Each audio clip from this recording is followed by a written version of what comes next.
Before using this digital resource request form, you're going to want to see if we already have an active privacy agreement with the company or the application that you're looking to use. If not, this is the form that you'll do. It's pretty straightforward. You're going to want to start by putting in the company name for the application. For the purpose of this tutorial, I'll type Assessments. You'll want to select it from the drop-down menu. It's likely to be in there. If not, you'll want to enter it here and then provide the website. But when I go down here, Assessments is in fact on the list. That'll automatically jump you to the next page for vendor contact info. If you know the sales rep or contact person, their email address and phone, you would put it in there. I don't have that information, but if you do, provide it.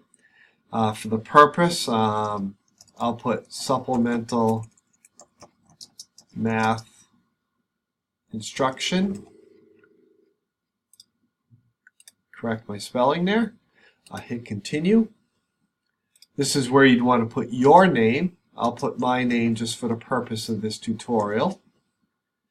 Depending on what building you are in, you can put down the principal that you want to also note here. I will check off middle school grades, again for the purpose of this tutorial. The content area. This is a free resource, but if it was not free, you would indicate the cost here, at least to the best of your ability. Then you can fill in information here about the skills and content standards, how you envision using the resource. The more information you can provide here, the better. This will be very, very helpful in terms of reviewing the resource. When you're complete with this, just click Submit Resource. You will get an email indicating that the resource has been applied for. I will also receive notification, and this will go into the queue to be presented to the vendor for a signed contract.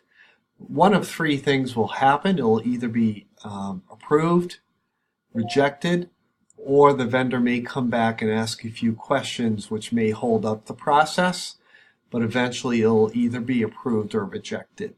And then you can check back to the active privacy agreement page to see if it's been approved, or you should receive automatic email notification about the status periodically as things happen throughout the process.